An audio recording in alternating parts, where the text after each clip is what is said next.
தண்ணி தெளிக்க மாதிரி.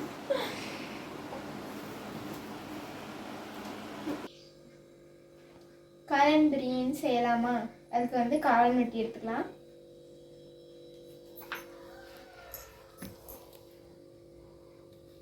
காளானை சின்ன சின்னதாக வெட்டி எடுத்துக்கலாம். இந்த மாதிரி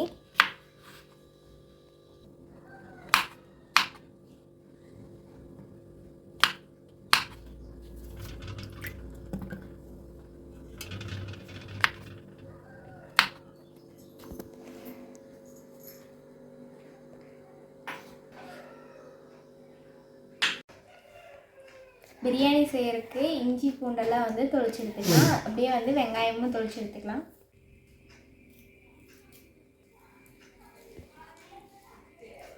காளான் பிரியாணி செய்யறதுக்கு ஃபஸ்ட்டு வந்து அரிசி ஊற வச்சுக்கலாம்.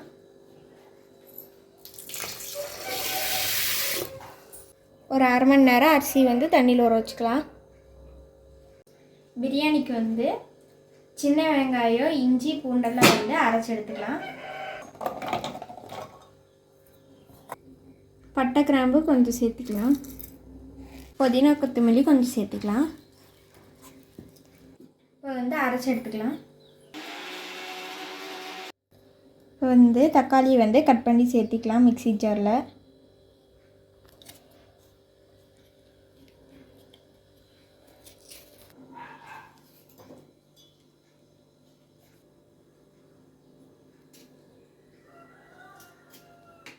தக்காளி வந்து அரைச்சி எடுத்துக்கலாம்.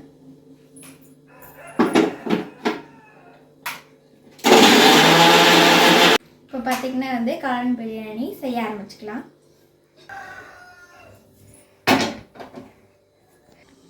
பிரியாணிக்கு தேவையானதை எடுத்து வச்சுக்கிறோம்.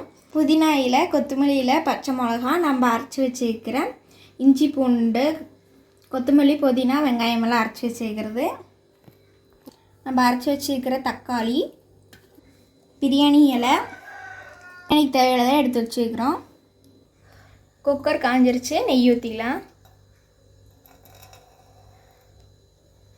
இப்போ எண்ணெய் சேர்த்திக்கலாம்.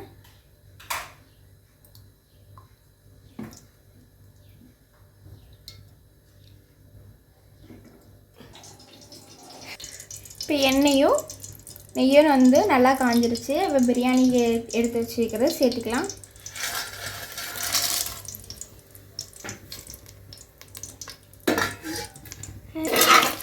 வந்து நல்லா வந்து கலந்து விட்டுக்கலாம்.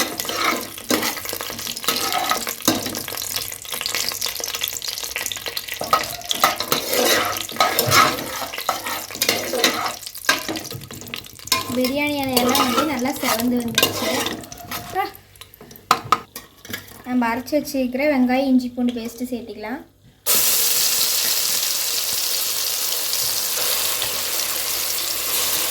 பச்சை மிளகாய் சேர்த்துக்கலாம். வந்து எல்லாத்தையும் வந்து நல்லா கலந்து விட்டுக்கலாம். உப்பு சேர்த்துக்கலாம். அப்போ தான் வந்து நல்லா வணங்கி வரும். இப்போ வந்து நல்லா கலந்து விட்டுக்கலாம்.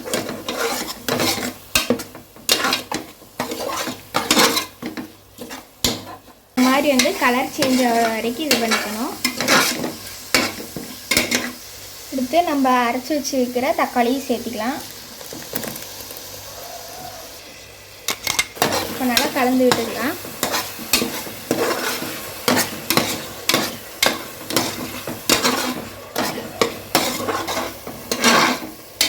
பிரிஞ்சு வர அளவுக்கு வதக்கி எடுத்துக்கலாம். இந்த மாதிரி எண்ணெய் பிரிஞ்சு வர அளவுக்கு வதக்கி எடுத்துக்கலாம். கொத்தமல்லி புதினா இலை சேர்த்துக்கலாம். நல்லா கலந்து விட்டுக்கலாம்.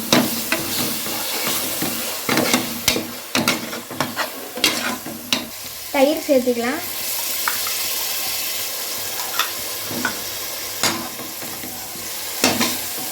லெமன் வந்து புழிஞ்சு விட்டுக்கலாம்.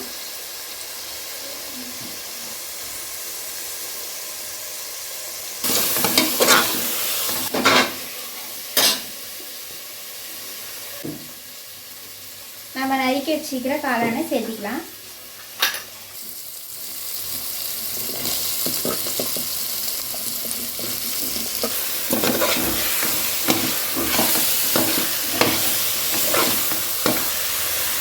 ஊற்றிக்கலாம். பிரியாணி மசாலா சேர்த்துக்கலாம். நல்லா கலந்து விட்டுக்கலாம். இப்போ நல்லா இந்த மாதிரி பிரியாணி மசாலா நல்லா கலந்து விட்டுக்கலாம். நல்லா மசாலாவோட காளானை நல்லா கலந்து விட்டுக்கலாம்.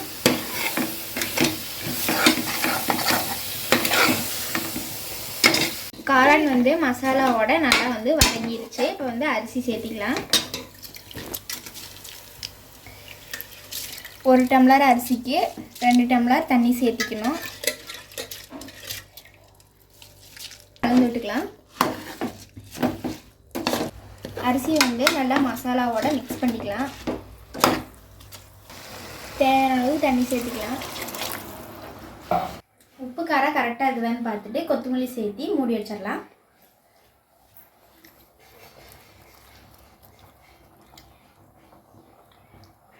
உப்பு காரமெல்லாம் கரெக்டாக இருக்குது. கொத்தமல்லி சேர்த்தியாச்சு. இப்போ கலந்து விட்டு மூடி வச்சிடலாம்.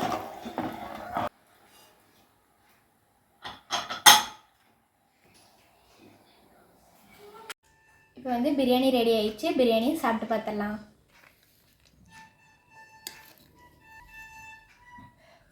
தயிர் பச்சடி வச்சுக்கலாம்.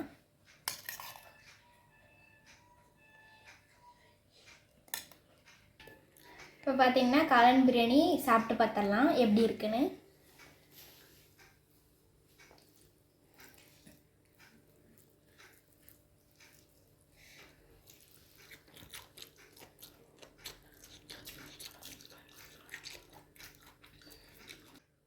என்னோடய ஸ்டைலில் காளான் பிரியாணி செஞ்சுருந்தேன். சூப்பராக இருந்துச்சு. இது உங்கள் வீட்லேயே ட்ரை பண்ணி பாருங்கள். Okay bye. அடுத்த வீடியோவில் பார்க்கலாம்.